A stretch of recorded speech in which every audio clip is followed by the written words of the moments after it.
प्रश्न। अष्टावक्र ने कहा कि महर्षियों, साधुओं और योगियों के अनेक मत हैं। ऐसा देखकर निर्वेद को प्राप्त हुआ कौन मनुष्य शांति को नहीं प्राप्त होता है? कहीं इसलिए ही तो नहीं आप एक साथ सबके रोल, महर्षि, साधु और योगी के, अष्टावक्र, बुद्ध, पतंजलि और चैतन्य तक के रोल पूरा कर रहे हैं ताकि हम निर्वेद को प्राप्त हों।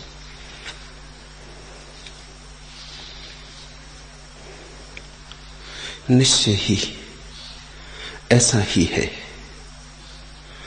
जिससे मुक्त होना हो उसे जानना जरूरी है। जाने बिना कोई मुक्त नहीं होता। तर्क से मुक्त होना हो तो तर्क को जानना जरूरी है। तर्क में जिनकी गहराई है वे ही तर्क के पार उठ पाते। बुद्धि के पार जाना हो तो बुद्धि में निखार चाहिए।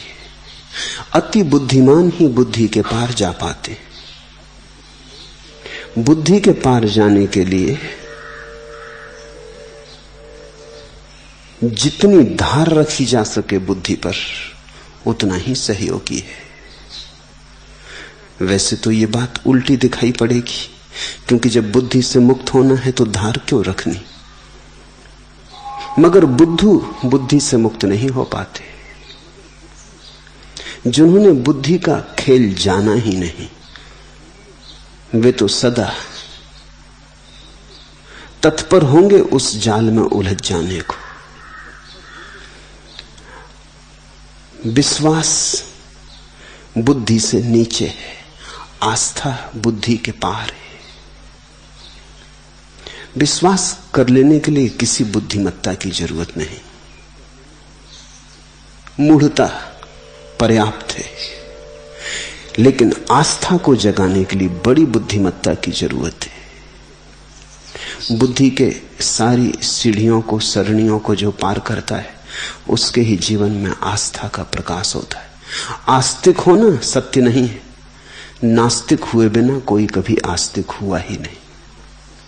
जो हुआ हो तो उसकी आस्तिकता सदा कच्ची रहेगी।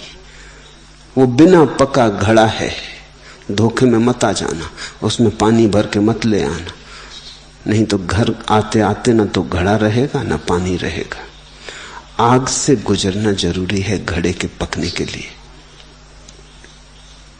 इस जगत में जो परम आस्तिक हुए हैं वे परम नास्तिकता की अग्नि से गुजरे, और ये ठीक भी मालूम पड़ता है, क्योंकि जिसे नहीं कहना ही ना आया उसके हां में कितना बल होगा।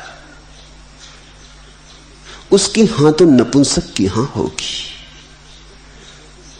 उसकी नपुंसकता ही उसका विश्वास बनेगी। उसकी कमजोरी, उसकी दीनता ही उसका विश्वास बनेगी। और आस्था तो व्यक्ति को बना देती है सम्राट। आस्था तो व्यक्ति को बना देती है विराट। आस्था तो देती है विभुता, प्रभुता। आस्था से तो साम्राज्य फैलता ही चला जाता है। ऐसा साम्राज्य जिसमें सूर्य का कभी कोई अस्त नहीं होता, क्योंकि वहां अंधकार नहीं है, प्रकाश ही प्रकाश है। नास्तिकता को मैं कहता हूं आस्तिकता की अनिवार्य सीढ़ी। इनकार करना सीखना ही होता है, तभी हमारे हां कहने में कुछ सार्थकता होती। जो आदमी हर बात में हां कह देता हो उसकी हां का कितना मूल्य है। जो आदमी कभी नहीं भी कहता हो उसी के हां में मूल्य हो सकता है। तो दुनिया में तुम्हें दो तरह के आस्तिक मिलेंगे। एक जो भय के कारण आस्तिक है, उनका नास्तिक मौजूद ही रहेगा भीतर। गहरे में तो नास्तिकता रहेगी, ऊपर ऊपर पतली सी परत रहेगी, झिनी झिनी चादर रहेगी आस्तिकता की। जरा खरोंच तो फट जाएगी और नास्तिक बाहर आ जाएगा। सब ठीक चलता रहे तो आस्तिकता बनी रहेगी। जरा अस्त व्यस्त हो जाए कि सब खो जाएगा। तुम्हारा लड़का जवान हो और मर जाए और ईश्वर पर संदेह आ जाएगा। तुम्हारी दुकान ठीक चलती थी और दिवाला निकल जाए और ईश्वर पे संदेह आ जाए। तुमने ईमानदारी से काम किया था और तुम्हें फल न मिले और कोई बेईमान ले जाए, बस संदेह आ जाएगा। संदेह जैसे तैयार ही बैठा है, जैसे संदेह बिल्कुल हाथ के पास में बैठा है, मौका मिले कि आ जाए। जिनको तुम आस्तिक कहते हो, मंदिरों में मस्जिदों में झुके हुए लोग, प्रार्थना नमाज में, उनके भीतर भी गहरा संदेह, शक उठता है बार बार कि हम जो कर रहे हैं वो ठीक है, लेकिन किए जाते हैं भय के कारण। पता नहीं परमात्मा हो ही, पता नहीं स्वर्ग और नरक हो, इसलिए होशियार आदमी को दोनों का इंतजाम कर लेना चाहिए। एक मुसलमान मौलवी मरने के करीब था। गांव में कोई और पढ़ा लिखा आदमी नहीं था, तो मुल्ला नसरुद्दीन को ही बुला लिया कि वो मरते वक्त मरते आदमी को कुरान पढ़ के सुना दे। मुल्ला ने कहा, कुरान इत्यादि छोड़ो, अभी आखिरी घड़ी में मैं तो तुमसे सिर्फ एक कहता हूं, इस प्रार्थना को मेरे साथ दोहराओ।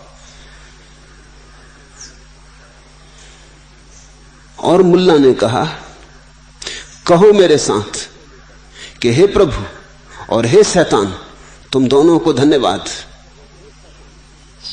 मेरा ख्याल रखना। उस मौलवी ने आंखें खोली, मर तो रहा था लेकिन अभी एकदम होश नहीं खो गया था। उसने कहा, तुम होश में तो हो, तुम क्या कह रहे हो, हे प्रभु हे शैतान? मुल्ला ने कहा, इस आखिरी वक्त में खतरा मोल लेना ठीक नहीं, पता नहीं कौन असली में मालिक हो, तुम दोनों को ही याद कर लो। और फिर पता नहीं तुम कहां जाओ, नरक जाओ कि स्वर्ग जाओ।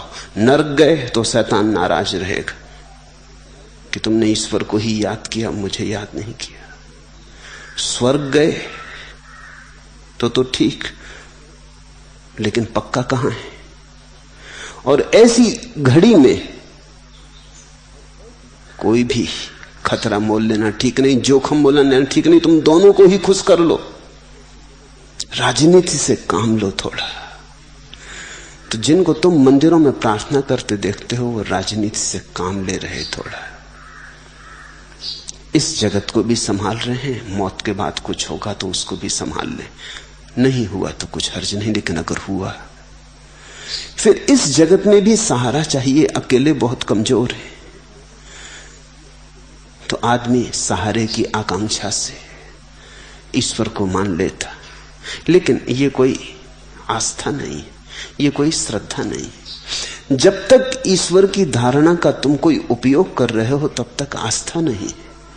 जब ईश्वर की धारणा तुम्हारे आनंद का अहोभाव हो, जब तुम्हारा कोई भी संबंध ईश्वर से कुछ लेने देने का न रह जाए, कुछ मांगने का न रह जाए, भिखमंगेपन का न रह जाए, जब तुम्हारे और ईश्वर के बीच प्रेम की धार बहने लगे जो कुछ भी मांगती नहीं, जब तुम्हारे और ईश्वर के बीच एक संगीत का जन्म हो, तुम्हारी वीणा उसकी वीणा के साथ कपने लगे, तुम्हारा कंठ उसके कंठ के साथ बंध जाए, तुम्हारे प्राण उसके छंद में नाचने लगे, और इसके पार कुछ न पाना है न खोना है, तब आस्था।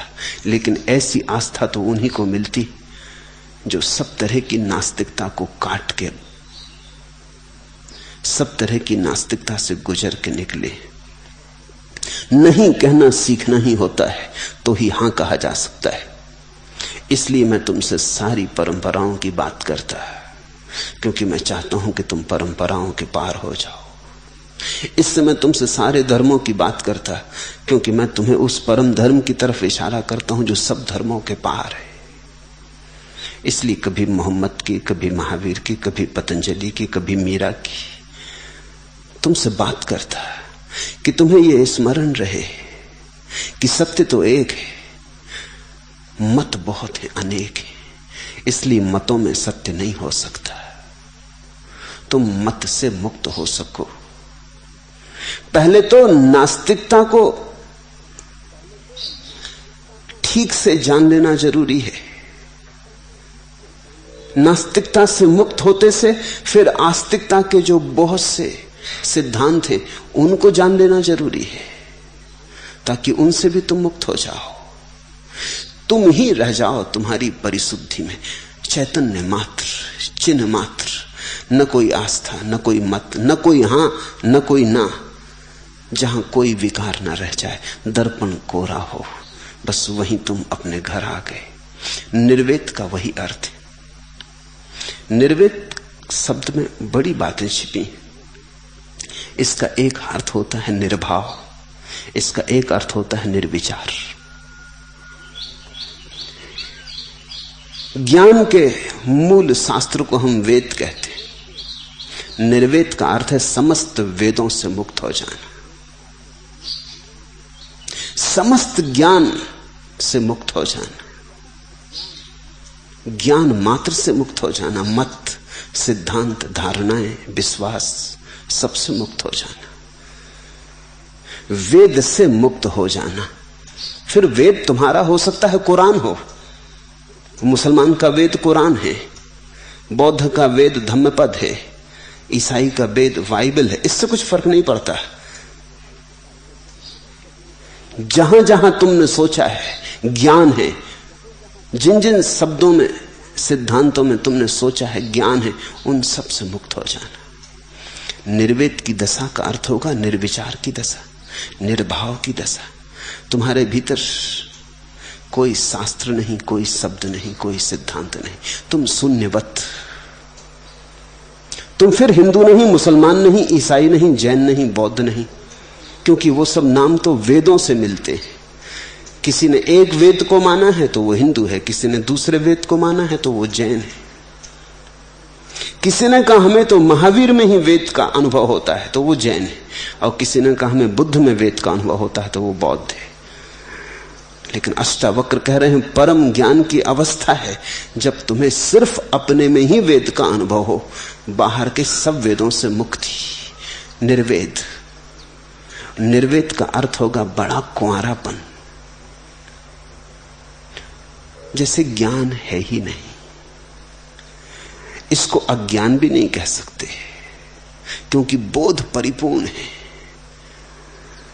होश पूरा है, इसको अज्ञान नहीं कह सकते। ये बड़ा ज्ञानपूर्ण अज्ञान है। ईसाई फकीरों ने, विशेषकर तरतुलियन ने, दो विभाजन किए। उसने दो विभाजन किए मनुष्य के जानने के। एक को वो कहता है इग्नोरेंट नॉलेज, अज्ञानी ज्ञान, और एक को वो कहता है नोइंग इग्नोरेंस, जानता हुआ अज्ञान।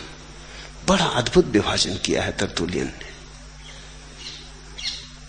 एक तो ऐसा ज्ञान है कि तुम जानते कुछ भी नहीं, खाक भी नहीं, और फिर भी लगता है खूब जानते हो, शास्त्र कंठस्थ है, तोते बन गए हो, मस्तिष्क में सब भरा है, दोहरा सकते हो, ठीक से दोहरा सकते हो, स्मृति तुम्हारी प्रखर है, याददाश्त सुंदर है, तुम दोहरा सकते हो, भाषा का तुम्हें पता है, व्याकरण का तुम्हें पता है, तुम शब्दों का ठीक ठीक अर्थ जुटा सकते हो, और फिर भी तुम कुछ नहीं जानते, क्योंकि जो भी तुमने जाना है उसमें तुम्हारा जानना कुछ भी नहीं, सब उधार है, सब बासा है, मांगा तूंगा है, अपना नहीं है, निज का नहीं है। और जो निज का नहीं है वो कैसा ज्ञान? तो एक तो ज्ञान है जिसके पीछे अज्ञान छिपा रहता है, जिसको हम पंडित कहते हैं, वो ऐसा ही ज्ञानी। पंडित यानी पोपट, पंडित यानी तोता, पंडित यानी दोहराता है, जानता नहीं, कह देता है, लेकिन क्या कह रहा है उसे कुछ भी पता नहीं। यंत्र जैसा है, यांत्रिक है, इग्नोरेंट नॉलेज। और फिर तरतुलियन कहता है एक दूसरा आयाम है, नोइंग इग्नोरेंस, जानता हुआ अज्ञान। निर्वेद का वही अर्थ है। निर्वेद का अर्थ है कुछ भी नहीं जानते, बस इतना ही जानते, और जानना पूरा जागा हुआ है, भीतर दिया जल रहा है अपनी प्रखरता में। उस दिए के आसपास वेदों का कोई भी धुआं नहीं है, उस दिए के आसपास कोई छाया भी नहीं है किसी सिद्धांत की, बस शुद्ध अंतरतम का दिया जल रहा है। उस अंतरतम के दिए के प्रकाश में सब कुछ जाना जाता है, फिर भी जानने का कोई दावा नहीं उठता। उपनिषद कहते हैं, जो कहे मैं जानता हूं, जान लेना नहीं जानता। सुकरात ने कहा है, जब मैं कुछ कुछ जानने लगा तब मुझे पता चला कि मैं कुछ भी नहीं जानता हूं। जब कुछ कुछ जानने लगा तब पता चला कि मैं कुछ भी नहीं जानता हूं। लाओ त्सु ने कहा है, ज्ञानी अज्ञानी जैसा होता। जीसस ने कहा है, जो बच्चों की भांति भोले हैं वे मेरे प्रभु के राज्य में प्रवेश करेंगे। बच्चों के भांति भोले, बात साफ है। बच्चे में पांडित्य नहीं होता। बच्चे का अभी कोई अनुभव ही नहीं है कि पांडित हो सके। अभी कहीं पढ़ा लिखा नहीं, सोचा सुना नहीं, अभी तो भोला भाला है। ऐसा भोला भाला अज्ञान, जानता हुआ अज्ञान। तुम कुछ जानते नहीं, लेकिन तुम प्रज्वलित अग्नि हो। तुम्हारा प्रकाश सब तरफ फैलता है। निर्वेद की दशा बड़ी अनूठी दशा है। इसलिए परम ज्ञानियों ने वेदों को तो अज्ञानियों के लिए माना है। अष्टावक्र भी वही मानते हैं, बुद्ध भी वही मानते हैं, महावीर भी वही मानते हैं। वेदों को तो माना है उनके लिए जिन्हें अभी कुछ भी समझ नहीं है, उनके लिए वेद है। जिनको कुछ भी समझ है वो तो निर्वेद में अपना बोध खोजते हैं, वेद में नहीं।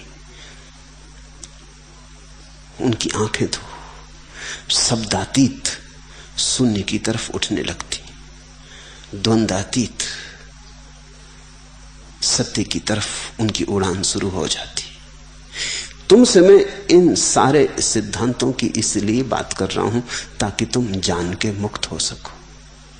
तुम परिचित हो लो तो मुक्त हो जाओ, परिचित नहीं हुए तो मुक्त ना हो सकोगे।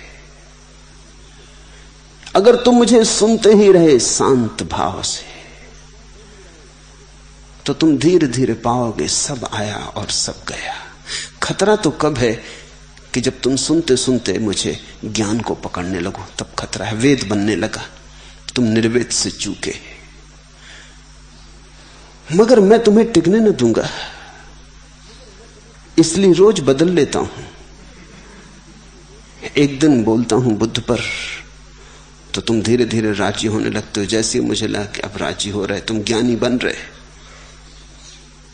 जैसे मुझे लगा कि अब बुद्ध तुम्हारा वेद बने जा रहे।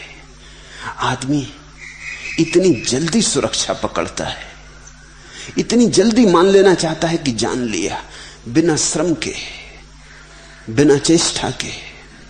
मुफ्त कुछ मिल जाए तो ज्ञानी बन जाने का मजा कौन नहीं लेना चाहता है। सुन ली बुद्ध की बात, बड़े प्रसन्न हो गए, गदगद हो गए। थोड़ी जानकारी बढ़ गई। अब उस जानकारी को तुम फेंकते हुए रास्ते पे चलोगे। कोई भी मिल जाएगा, फंस जाएगा जाल में, तो तुम उसकी खोपड़ी में वो जानकारी भरोगे। तुम मौका न चूकोगे। तुम्हें कोई भी मौका मिल जाएगा तो किसी भी बहाने तुम अपनी जानकारी को जल्दी से किसी भी आदमी की खूंटी पे टांग दोगे। तुम निमित्त तलाशोगे कि जहां निमित्त मिल जाए, कोई कुछ पूछ ले, कोई कुछ बात उठा दे, तो तुम अपनी बात ले आओगे। ये जानकारी तुम्हें मुक्त नहीं करवा देगी। ये जानकारी तुम्हारे अहंकार का आभूषण भला हो जाए, ये अहंकार से मुक्ति नहीं होने वाली है। तो जैसे मैं देखता हूं कि तुम बुद्ध को वेद मानने लगे, तो मुझे तत्क्षण महावीर की बात करनी पड़ती, ताकि तुम्हारे पैर के नीचे से जमीन फिर खींच ली जाए। ऐसा मैं बहुत बार करूंगा। ऐसा बार बार होगा तो तुम्हें एक बोध आएगा कि जमीन तो बार बार पैर के नीचे से खींच ली जाती। किसी दिन तो तुम्हें यह समझ में आएगा कि अब जमीन ना बनाए, अब सुन ले और सिद्धांत को ना पकड़े। सुन ले, गुन ले, लेकिन अब किसी मत को ओढ़े ना। जिस दिन तुम्हें यह समझ में आ गई, उसी दिन निर्वेद उपलब्ध हुआ। इन सारी कक्षाओं से गुजर जाना जरूरी है,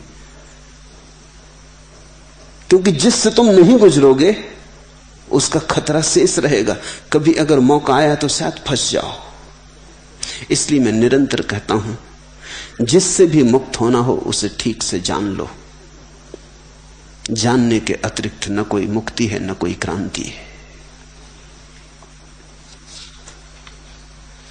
दूसरा प्रश्न, शिष्य के अंदर अपने सद्गुरु के प्रति उसका प्रेम और शिष्य का अहंकार, क्या दोनों एक साथ टिक सकते? थोड़े दिन टिकते हैं, ज्यादा दिन टिक नहीं सकते, लेकिन प्रथमता तो टिकेंगे। प्रथमता तो जब शिष्य गुरु के पास आता है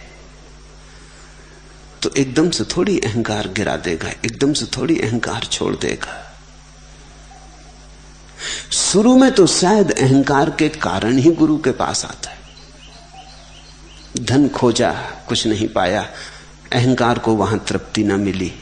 पद खोजा, वहां कुछ न पाया, अहंकार को वहां भी तृप्ति न मिली। अब अहंकार कहता है ज्ञान खोजो। देखा तुमने, अष्टावक्र ने 3 वासनाएं गिनाई, उनमें एक और आखिरी वासना ज्ञान की। अहंकार ही तुम्हें गुरु के पास ले आया है। इसलिए जो गुरु के पास ले आया है वो एकदम साथ न छोड़ेगा। वो कहेगा कि प्रथमता तो हम ही तुम्हारे गुरु हैं, हम ही तुम्हें यहां लाए, पहले तुम हमें नमस्कार करो। ऐसे कहां हमें छोड़ के चले, इतने जल्दी न जाने देंगे। तो अहंकार रहेगा। लेकिन अगर गुरु का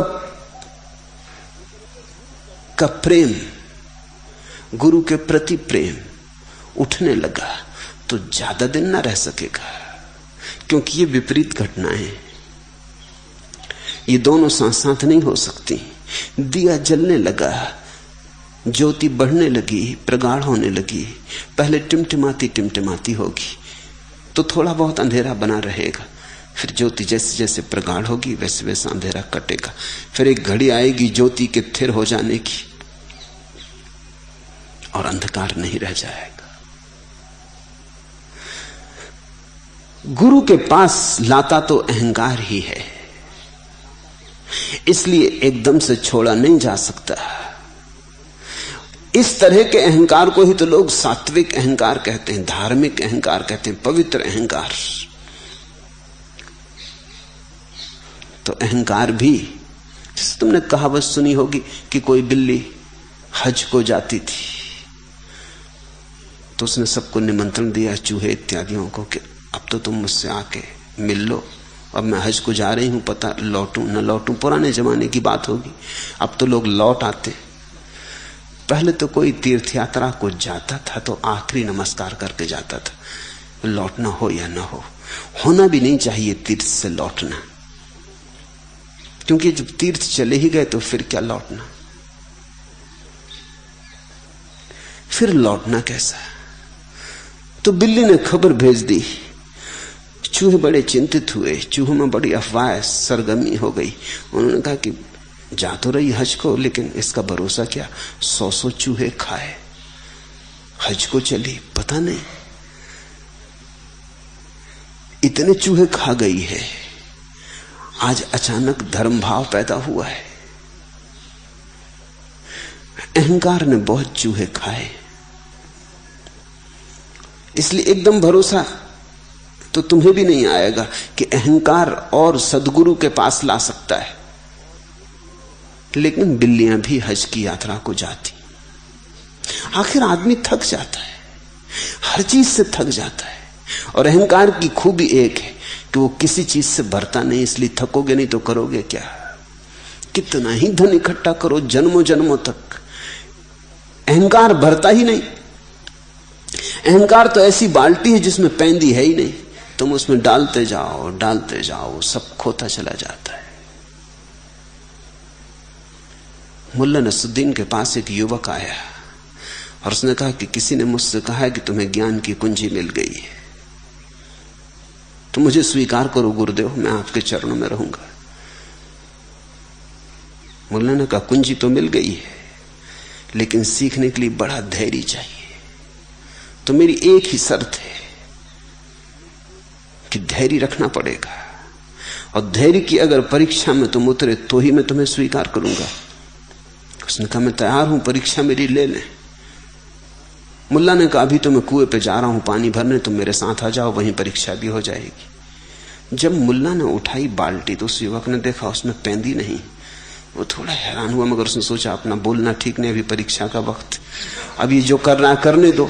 मगर ये आदमी पागल मालूम होता है, रस्सी इत्यादि लेके और बिना पैंदी की बाल्टी लेके ये जा कहां रहा है। शिष्य बड़ा बेचैन हुआ, लेकिन उसने अपने को संभाले रखा। उसने कहा कि धैर्य की परीक्षा है, पता नहीं यही परीक्षा हो। मुल्ला ने कुएं में बाल्टी फेंकी, हिला के उसमें पानी भर लिया। तो नीचे जब पानी में डूब गई तो भरी मालूम पड़ने लगी। वो युवक खड़ा देख रहा है। उसने कहा हद हो रही, ये अज्ञानी हमको ज्ञान देगा, इस मूढ़ को इतना भी पता नहीं है कि ये क्या कर रहा है। इसको ज्ञान की कुंजी मिल गई, हम भी कहां चक्कर में पड़ जाते थे। उसने बाल्टी खींची, बाल्टी खाली आई। मुल्ला ने कहा मामला क्या है, फिर से पानी में डाली। अब उसके बर्दाश्त करना वो भूल ही गया। उसने कहा कि ठहरो जी, तुम मुझे जब सिखाओगे कुछ मैं तुम्हें सिखा दूं मुफ्त, ये बाल्टी कभी ना भरेगी। मुल्ला ने कहा तुम बीच में बोले, तुमने धैर्य तोड़ दिया। तुमसे मैं इतना ही कहना चाहता हूं कि तुम्हारे अहंकार की बाल्टी की कुछ जांच परख करोगे, कभी भरी। अब तुम भाग जाओ यहां से, मैं तुम्हें शिष्य की तरह स्वीकार नहीं करूंगा, क्योंकि तुमने नियम भंग कर दिया। तुम धैर्य तो रखते, मैं तुम्हें कुछ दिखा रहा था। भगा दिया तो शिष्य चला गया, लेकिन रात भर सो न सका। बात तो उसे भी जची कि बात तो यही, कितने जन्मों से भर रहे अहंकार को भरता नहीं है तो शायद पैंदी न होगी, यही कारण हो सकता है। अहंकार में पैंदी है भी नहीं। तो तुम ज्ञान से भरो, धन से भरो, पद से, त्याग से, प्रेम से, किससे भी भरो, भरेगा नहीं। अंततः अहंकार का ये न भरना ही, अहंकार की ये विफलता ही तो परमात्मा के द्वार पर लाती। 100 चूहे खा के बिल्ली हज को जाती है, और हज की तरफ जाने का उपाय ही नहीं है। तो जो तुम्हें गुरु के पास ले आता है वो भी अहंकार की विफलता ही है।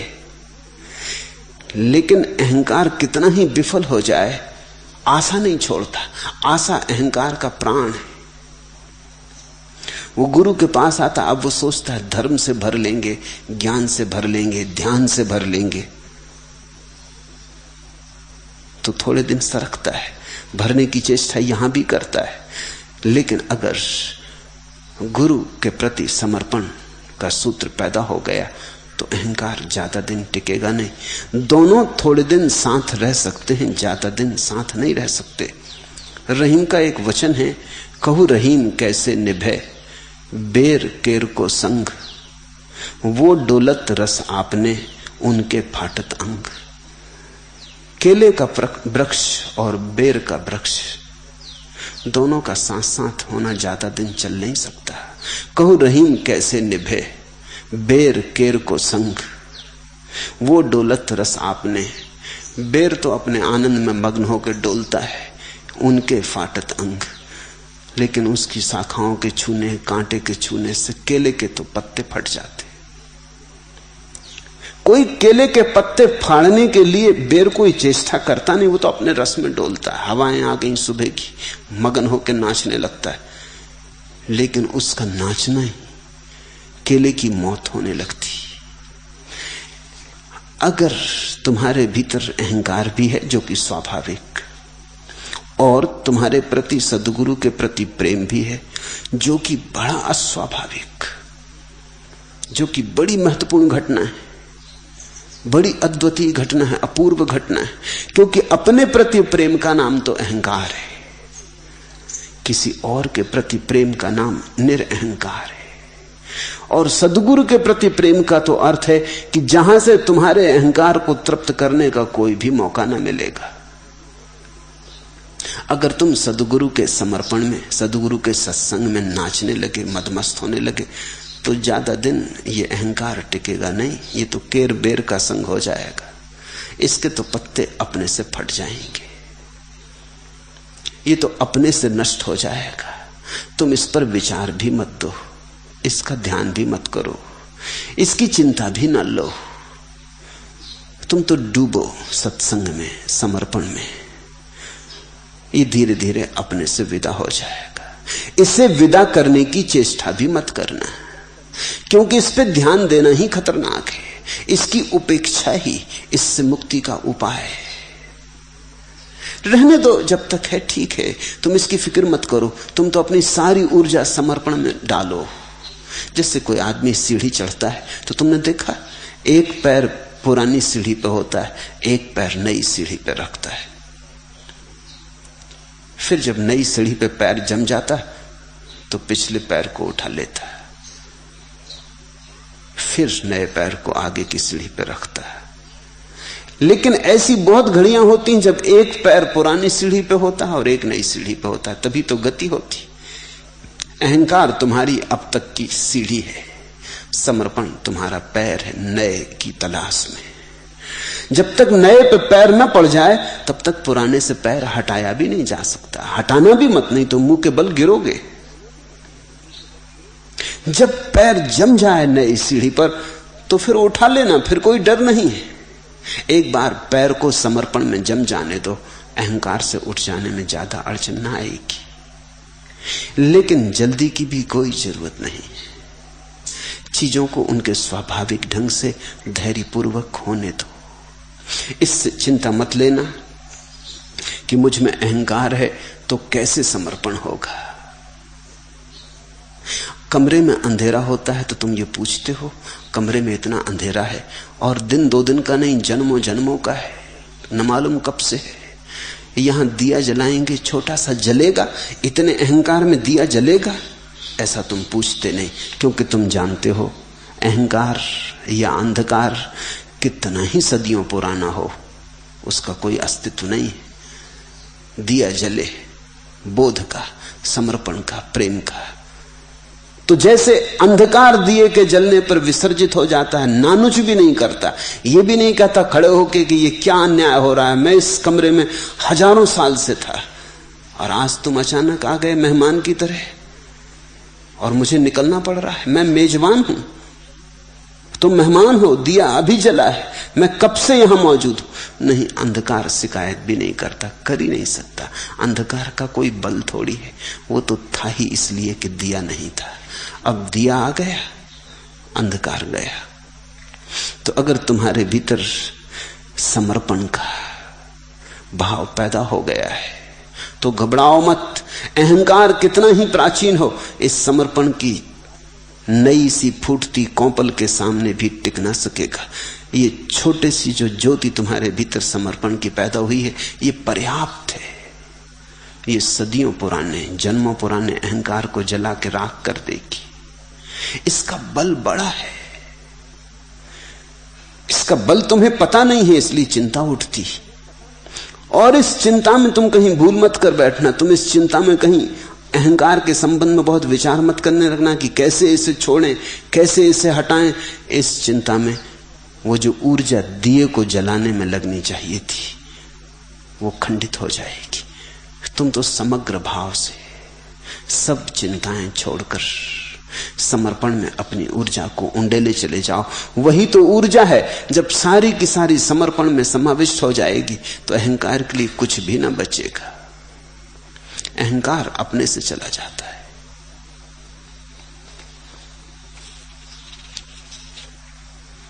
तीसरा प्रश्न, मेरे जीवन के कोरे कागज पर आपने क्या लिख दिया कि मेरा जीवन ही बदल गया।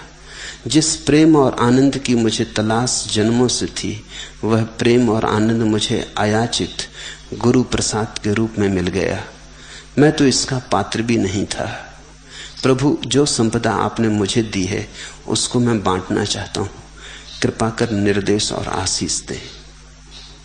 पहली तो बात, तुम्हारे जीवन के कोरे कागज पर मैंने कुछ लिखा नहीं। तुम्हारे जीवन का कागज कोरा नहीं था, उसे कोरा किया। इस भ्रांति को पालना मत, अन्यथा ज्ञान की जगह जानकारी में जकड़ जाओगे। मैंने तुम्हारे जीवन के कागज पर कुछ लिखा नहीं, तुमने लिख लिया हो तो मेरी कोई जिम्मेवारी नहीं। मेरी तो सारी चेष्टा तुम्हारे जीवन के कागज पर जो तुमने लिख रखा है उसको पोंछ डालने की है। मैं तुम्हारी सारी जानकारी छीन लेना चाहता हूं। मैं तुम्हें निपट निर्वेद की दशा में छोड़ देना चाहता हूं। निर्वेद ही निर्वाण है, और वही हुआ भी है। लेकिन तुम्हारी पुरानी आदत देखने और सोचने की गलत व्याख्या किए चली जाती है। वही हुआ भी है। तुम कहते हो मेरे जीवन के कोरे कागज पर आपने क्या लिख दिया कि मेरा जीवन ही बदल गया। मैंने कुछ भी नहीं लिखा है, क्योंकि लिखने से कभी किसी का जीवन बदला नहीं। लिखने से तो जो लिखा था उसमें ही और थोड़ा जुड़ जाता है। सब लिखा हुआ फुटनोट सिद्ध होता है। तुम्हारी किताब बहुत पुरानी, तुम बड़ा शास्त्र लिए बैठे हो, बड़ी बही खाता है। इसमें मैं कुछ लिखूंगा तो वो भी एक फुटनोट बनेगा, इससे ज्यादा कुछ होने वाला नहीं। तुम्हारा लिखा हुआ तो तुम्हारा पूरा अतीत है, इसमें मैं लिखूंगा भी तो वो खो जाएगा। नहीं, लिखने का मैं प्रयास भी नहीं कर रहा हूं। शिक्षक और गुरु में यही फर्क है। शिक्षक लिखता है, गुरु मिटाता है। शिक्षक सिखाता है, गुरु जो तुम सीख चुके हो उससे तुम्हें मुक्त करता है। शिक्षक ज्ञान देता है, गुरु ज्ञान के ऊपर उठने की कला देता है। शिक्षक गुरु नहीं है, गुरु शिक्षक नहीं है। इन शब्दों का बड़ा भिन्न आयाम है। शिक्षक वो जो तुम्हें शिक्षा दे, संस्कार दे, अनुशासन दे, जीवन व्यवस्था शैली दे। शिष्य वो जो तुम्हें कुछ दे,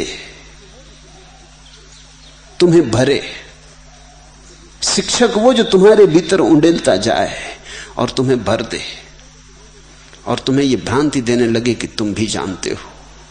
प्रमाण पत्र दे दे, डिग्रियां दे दे। गुरु वही जो तुम्हें कोरा करे, जो तुमने सीखा है उसे कैसे अनसीखा करो यही सिखाए। एक जर्मन विचारक रमन महर्षि के पास आया और उसने कहा कि मैं बड़े दूर से आया हूं और आपसे कुछ सीखने की आशा है। रमन ने कहा, फिर तुम गलत जगह आ गए। हम तो यहां सीखे को बुलाते, अगर सीखना है तो कहीं और जाओ। यहां तो जब भूलने की तैयारी हो तब आना।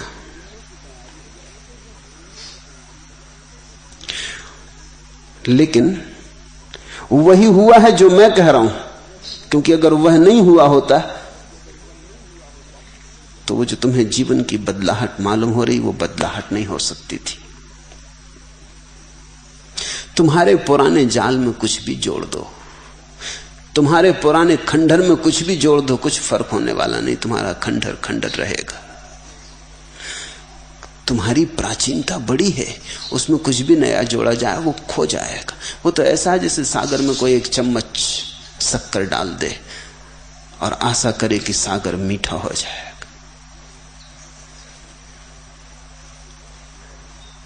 तुम्हारे भीतर शक्कर डालने का सवाल नहीं है। तुम्हारे भीतर से तो कैसे तुम्हारे विष को बाहर किया जाए। और तुम अब तक जो भी रहे हो गलत रहे हो। जो भी तुमने किया है और सोचा है वो सब गलत हुआ है। तुम्हारा जीवन सिर्फ एक समस्या है। तुमने जीवन के रहस्य को जाना नहीं और न जीवन के उत्सव में तुम प्रविष्ट हुए हो। तुम तो समस्याओं के जंगल में खो गए हो। मैं तुम्हें सिद्धांत नहीं दे रहा हूं, मैं तुम्हारी समस्याएं छीन रहा हूं।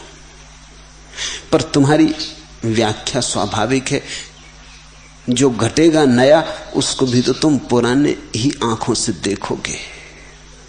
तो तुम कहते हो मेरे जीवन के कोरे कागज पर आपने क्या लिख दिया कि मेरा जीवन ही बदल गया। जीवन बदला है क्योंकि तुम्हारे जीवन के कागज से मैंने कुछ लिखावटें छीन ली, तुम्हें थोड़ी जगह दी, तुम्हें थोड़ा रिक्त स्थान दिया, तुम्हारे भीतर के कूड़े कबाड़ को थोड़ा कम किया, तुम्हें थोड़ा अवकाश दिया है। उसी अवकाश में उतरता है परमात्मा। जब तुम बिल्कुल खाली होते हो तो परमात्मा उतरता है। जब तक तुम भरे होते हो तब तक उसको जगह ही नहीं कि उतर आए। वर्षा होती है, देखा, पहाड़ों पर भी होती है, लेकिन पहाड़ खाली रह जाते क्योंकि पहले से ही भरे। फिर खाई खड्डों में होती तो झीलें बन जाती, क्योंकि खाई खड्डे खाली थे, जगह थी तो पानी भर जाता है। परमात्मा तो बरस ही रहा है, सब पर बरस रहा है, जितना मुझ पर उतना तुम पर। लेकिन अगर तुम भरे हो तो तुम खाली रह जाओगे, अगर तुम खाली हो तो भर दिए जाओगे। इस जीवन के रहस्यपूर्ण नियम को ठीक से ख्याल में ले लेना। अगर तुम भरे हो पहाड़ की तरह और तुम्हारा अहंकार पहाड़ के शिखर की तरह अकड़ा खड़ा है, तो परमात्मा बरसता रहेगा और तुम वंचित रह जाओगे। तुम बन जाओ झील की तरह, खाई खड्डों की तरह, निरअहंकार, विनम्र, ना कुछ, दावेदार नहीं, सिर्फ शून्य के उद्घोषक, और परमात्मा तुम्हें भर देगा।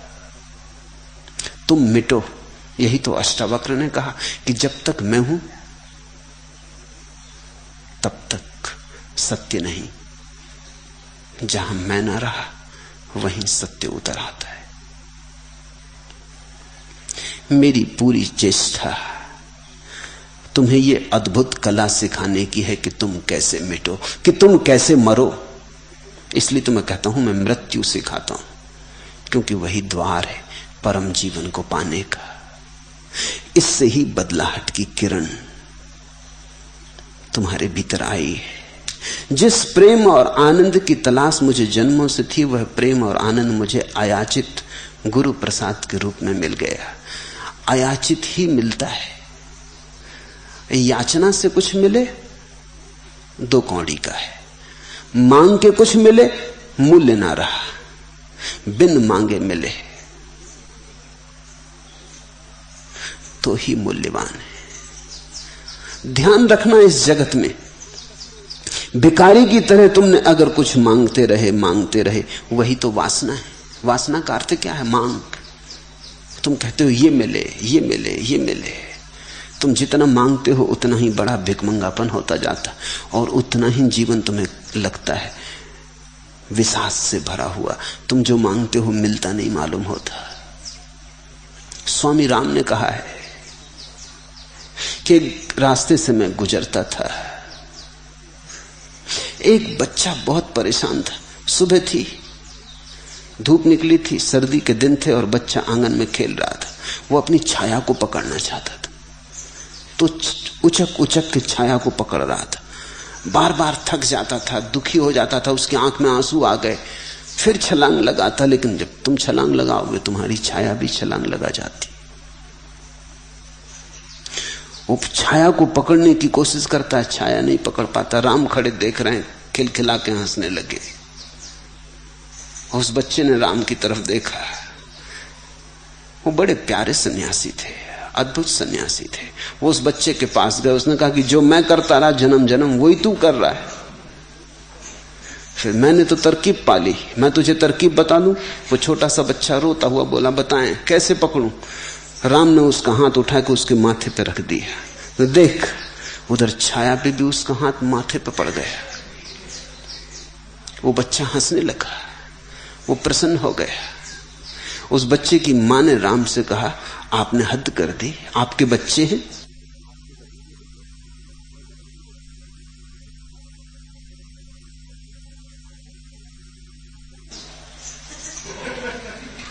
राम ने कहा, मेरे बच्चे तो नहीं, लेकिन जन्मों जन्मों का यही अनुभव मेरा भी है।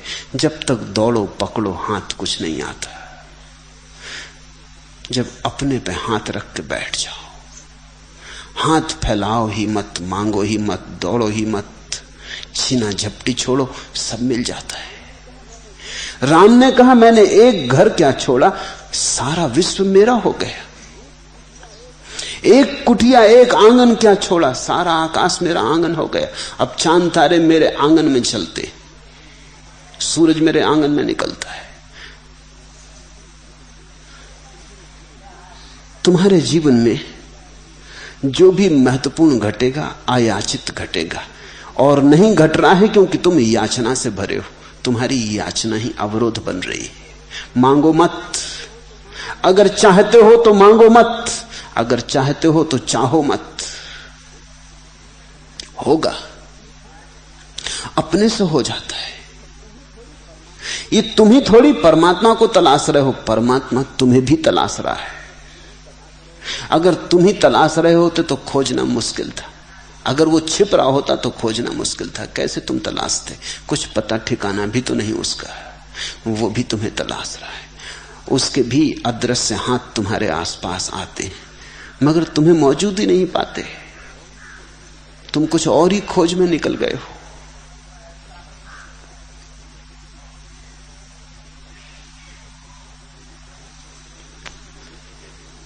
दो मित्र एक सुबह मिले। एक ने कहा, रात मैंने सपना देखा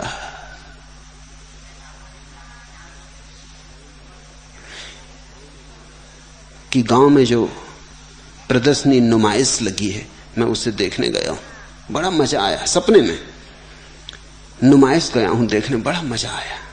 दूसरे ने कहा, इसमें क्या रखा? रात मैंने सपना देखा कि हेमा मालिनी और मैं दोनों एक नाव पर सवार, पूर्णिमा की रात, शरद पूर्णिमा। मित्र जरा उदास हो गया। उसने कहा, अरे तो तुमने मुझे क्यों नहीं बुलाया? तो उसने कहा, मैं गया था। तुम्हारी मां ने कहा कि वो तो नुमाइश में गए। परमात्मा तुम्हारे पास आता है, लेकिन तुम कहीं और हो। तुम कभी घर मिलते नहीं, तुम कोई और सपना देख रहे हो। तुम किसी नुमाइश में गए हो, तुम किसी मेले में भटक रहे हो। तुम वहां तो होते नहीं जहां तुम दिखाई पड़ते हो। और परमात्मा अभी तक नहीं समझ पाया और कभी नहीं समझ पाएगा, क्योंकि परमात्मा तो वहीं होता है जहां दिखाई पड़ता है। वो अभी भी नहीं समझ पाया कि यह असंभव कैसे घट रहा है कि आदमी जहां दिखाई पड़ता है वहां होता नहीं। वो तुम्हें वहीं खोजता है, अपने सीधे सरलपन में जहां तुम दिखाई पड़ते हो, लेकिन वहां तुम होते नहीं। बैठे पूना में हो सकते हो और हो दिल्ली में, हो सकते हो कि बैठे दफ्तर के बाहर एक छोटे से मूढ़े पर चपरासी और सोच रहे हो कि राष्ट्रपति हो गए हो। तो जो तुम सोच रहे हो वहीं तुम्हारा होना है। यहां तो देह बैठी है मुर्दे की भांति, लेकिन परमात्मा यहीं खोजेगा। और तुम्हारा मन याचनाओं के जाल में भागा हुआ भविष्य में, न मालूम कहां कहां पर मारते हो तुम। जिस दिन तुम कुछ न मांगोगे उस दिन एक क्रांति घटती, उस दिन तुम अपने घर होते हो। जब मांग ही नहीं रही तो कहीं जाना ना रहा। मांग ले जाती, दूर दूर भटकाती, चांद तारों में, भविष्य में, स्वर्ग नरकों में। मांग के, याचना के कारण ही समय पैदा होता है। मैं जब कहता हूं मांग के कारण समय पैदा होता है, तो तुम घड़ी के समय की मत सोचना। घड़ी का समय तो अलग बात है, लेकिन तुम्हारे अंतस जगत में जो समय है, जो काल की घटना घटती है, वो याचना के कारण घटती है। तुम मांगते हो इसलिए भविष्य पैदा होता है। अगर तुम मांगो ना तो कैसा भविष्य? अगर तुम कल के संबंध में न सोचो तो कैसा कल? तो फिर सिर्फ आज है। आज भी कहना ठीक नहीं, अभी है, यही क्षण, बस एक क्षण ही सदा है। यही क्षण, यही शाश्वत है। अयाचित मिलता है परमात्मा, क्योंकि जब तुम याचना नहीं करते समय मिट जाता। समय में भटकने के सपने मिट जाते। जब तुम याचना नहीं करते तब तुम ठीक वहां होते हो जहां तुम हो। तुम अपने केंद्र पर होते हो। वहीं परमात्मा का हाथ तुम्हें खोज सकता है, और कहीं नहीं खोज सकता। इसलिए अष्टावक्र ने कहा, जो जैसा है उसे वैसा ही जान लेना। जो प्राप्त है उस प्राप्त में संतुष्ट हो जाना, तो फिर तुम वहीं रहोगे जहां तुम हो। जो प्राप्त है उसमें संतुष्ट, और जो जैसा है उसका वैसा ही स्वीकार। न सुख की आकांक्षा, न दुख से बचने का उपाय। सुख है तो सुख है, दुख है तो दुख है। तुम साक्षी मात्र। इस घड़ी में अयाचित स्वर्ग का राज्य तुम पर बरस उठता। तुम थोड़ी स्वर्ग के राज्य में जाते हो, स्वर्ग का राज्य तुम पर बरस जाता है। अयाचित गुरु प्रसाद के रूप में मिल गया, और गुरु तो केवल द्वार है।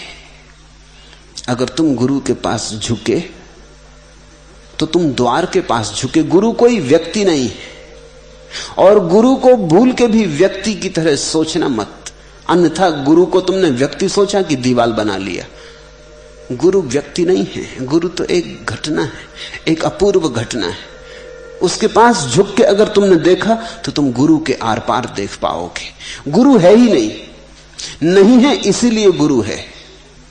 उसके न होने में ही उसका सारा राज है। तुम अगर गुरु में गौर से देखोगे तो तुम पाओगे पारदर्शी है, जैसे कांच के आर पार दिखाई पड़ता, शुद्ध कांच, पता भी नहीं चलता कि बीच में कुछ है। ऐसा गुरु है पारदर्शी व्यक्तित्व, ठोस नहीं है उसके भीतर कुछ भी।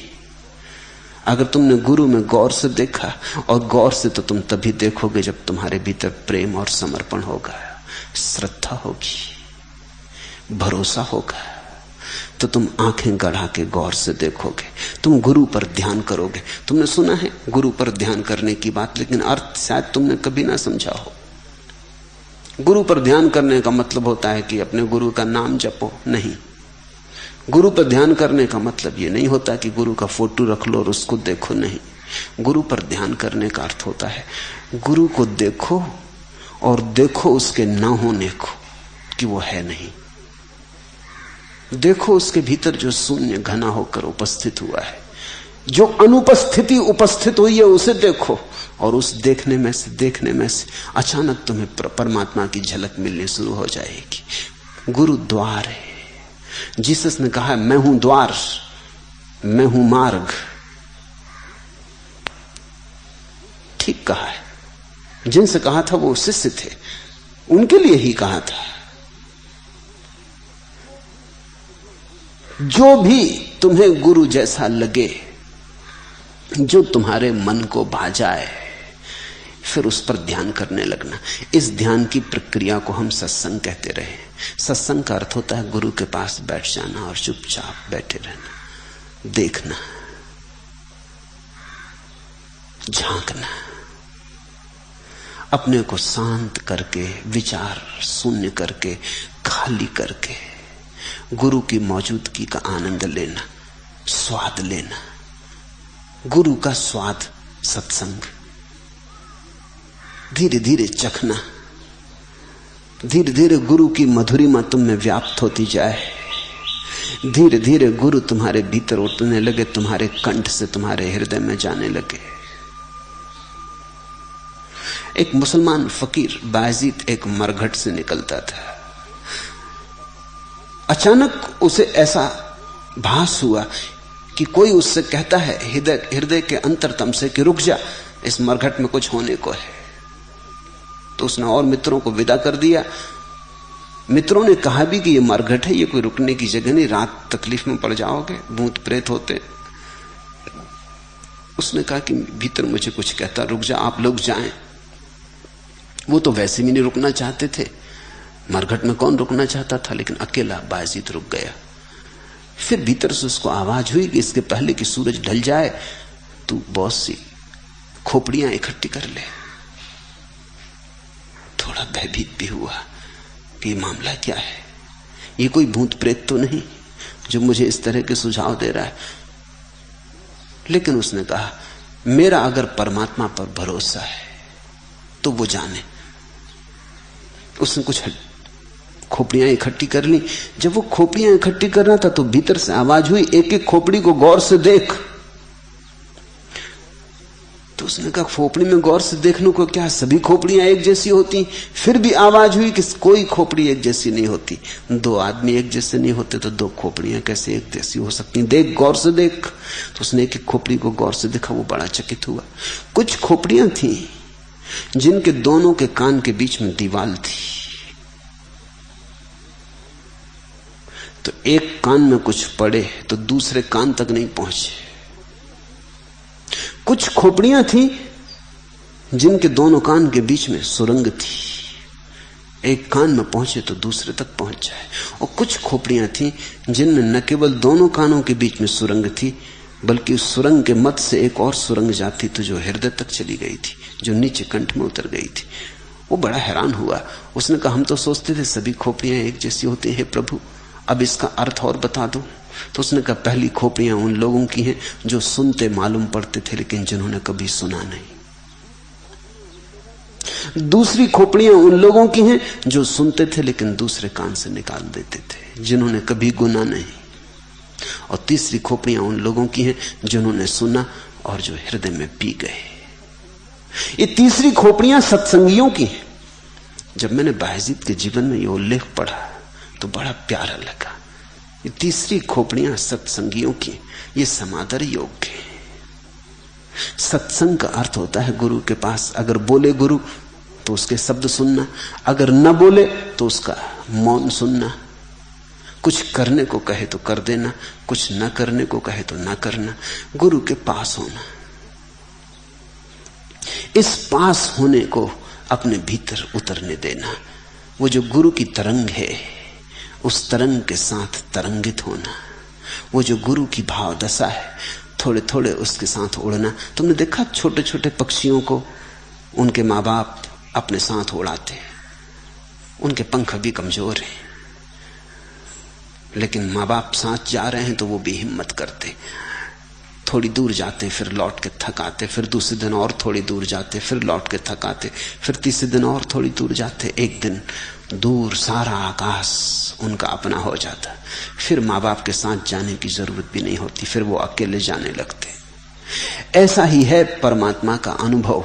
गुरु के साथ थोड़ा थोड़ा उड़ के तुम्हारे पंख मजबूत हो जाएं, थोड़ा थोड़ा जाते जाते तुम्हारी हिम्मत बढ़ती जाएगी, श्रद्धा स्वयं पर भरोसा पैदा होगा।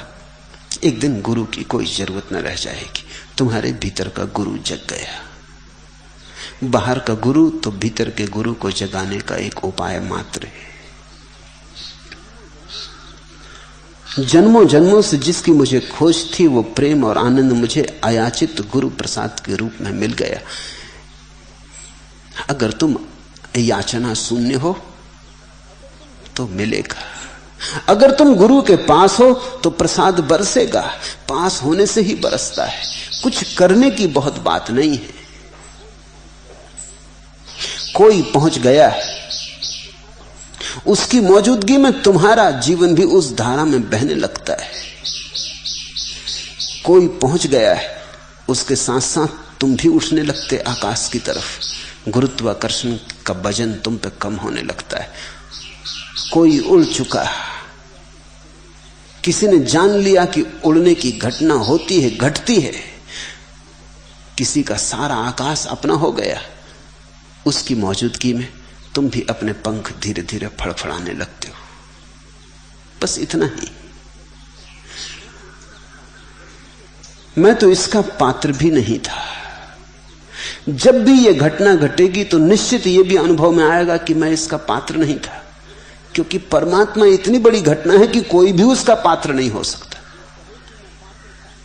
जो कहे कि मैं पात्र था उसे तो परमात्मा घटता ही नहीं। अपात्र को घटता नहीं, क्योंकि अपात्र तैयार नहीं। सुपात्र को घटता है, लेकिन तभी जब सुपात्र कहता है मैं बिल्कुल अपात्र हूं। ये विरोधाभास देखते हो। अपात्र को घटता नहीं क्योंकि उसका पात्र तैयार नहीं, फूटा है, जगह जगह से टूटा है।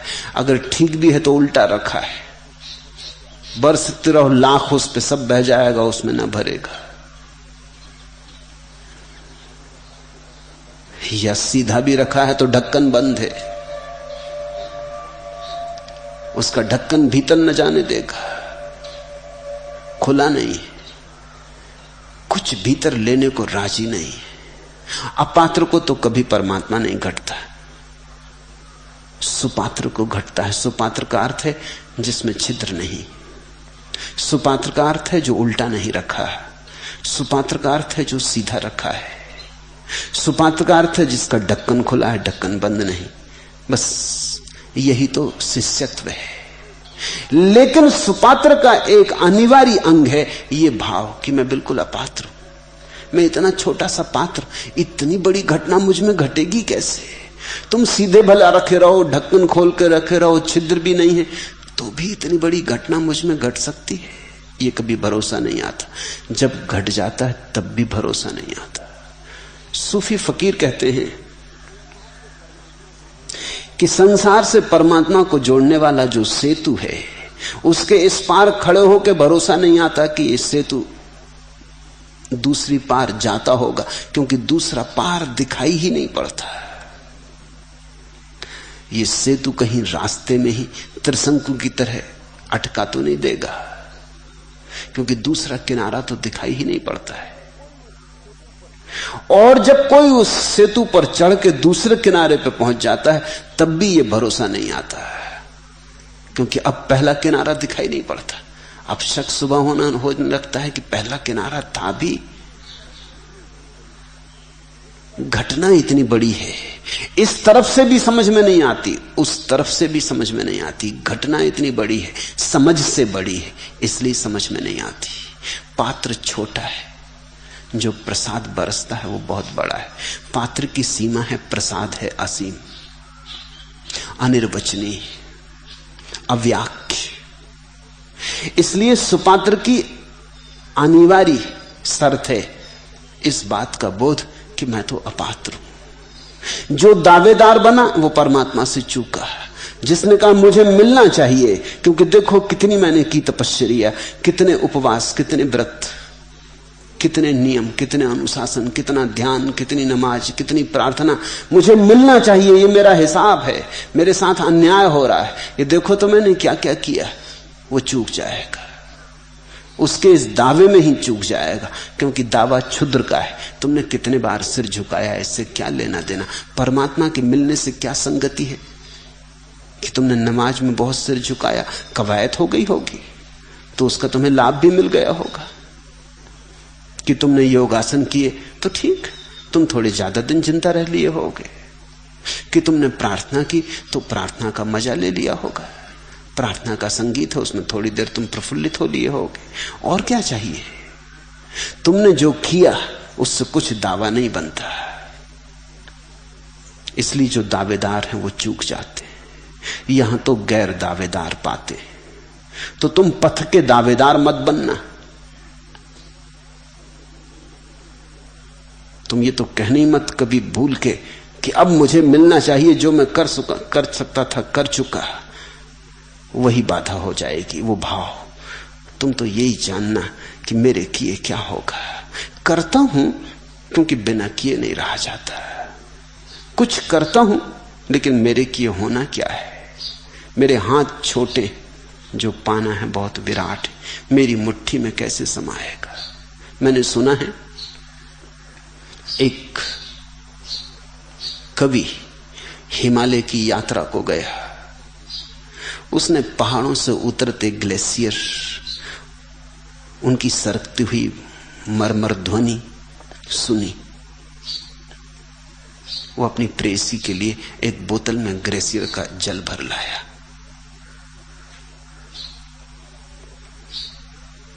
घर आके जब बोतल से जल उंडेला तो घुप घुप, इसके सिवा कुछ आवाज न हुई। उसने कहा ये मामला क्या है? क्योंकि जब मैंने ग्लेशियर में देखा था उतरता पहाड़ से जलधार, बहती जलधार में बर्फ की चट्टानें, तो ऐसा मधुर रव था। वो कहां गया?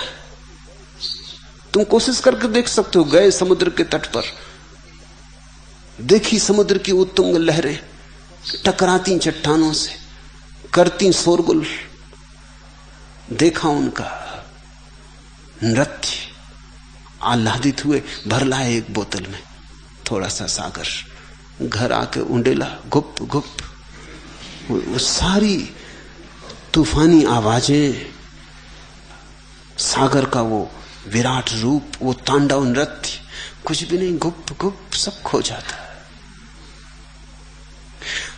हमारी बोतलें बड़ी छोटी हैं। परमात्मा का सागर सभी सागरों से बड़ा है। हमारी समझ बड़ी छोटी है। हम इस समझ में ना तो अनंत सौंदर्य भर पाते, ना अनंत सत्य भर पाते, ना अनंत जीवन भर पाते।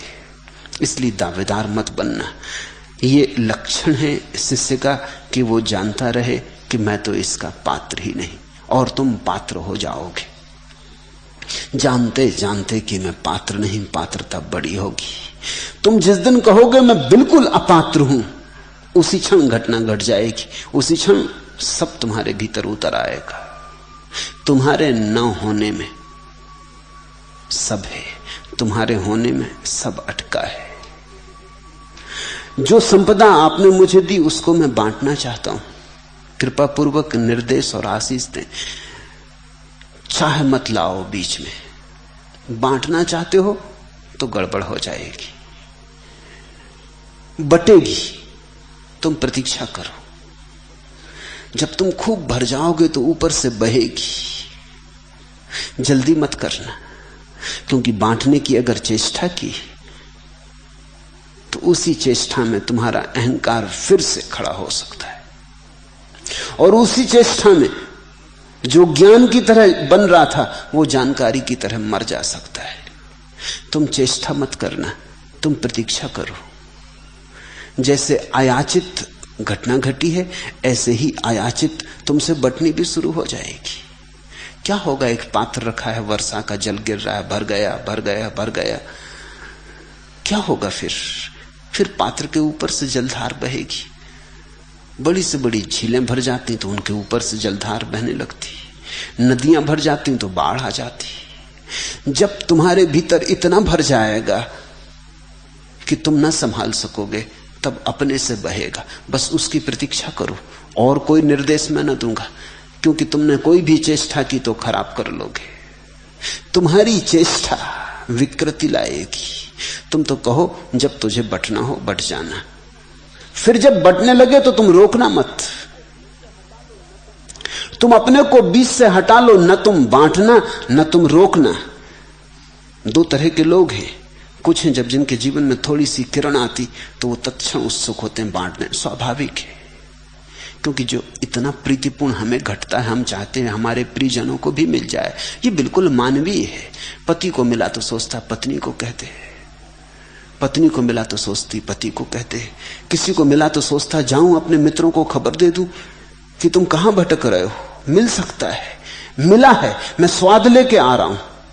अब ये मैं कोई धारणा की बात नहीं कर रहा हूं, अनुभव की कह रहा हूं। तो तुम्हारा मन होता है कि तुम कह दो जाके, मगर गलती में पड़ जाओगे।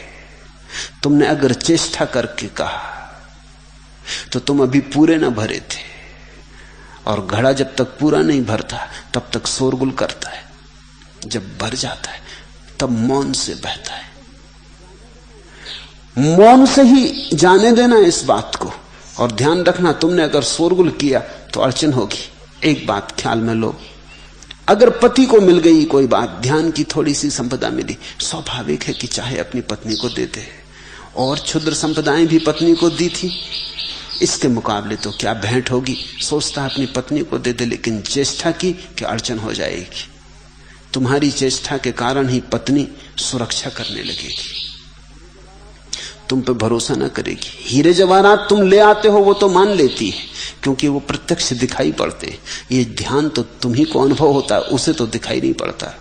वो कहेगी दिमाग खराब हो गया, होश में तो हैं, किस जाल में पड़ गए। और पत्नियां बड़ी व्यवहारिक है, बड़ी पार्थिव है, भूमि में उनकी जड़ें। आदमी तो थोड़ा आकाश में भी उड़े, वो भूमि में जड़ें, बिल्कुल व्यवहारिक है। वो कहेंगे किस नासमझी में पड़े, अरे बाल बच्चों की फिक्र करो, कहां का ध्यान। अभी धन पास नहीं है, तुम ध्यान में लग गए, और अभी तो तुम जवान हो, ये क्या झंझट कर रहे हो।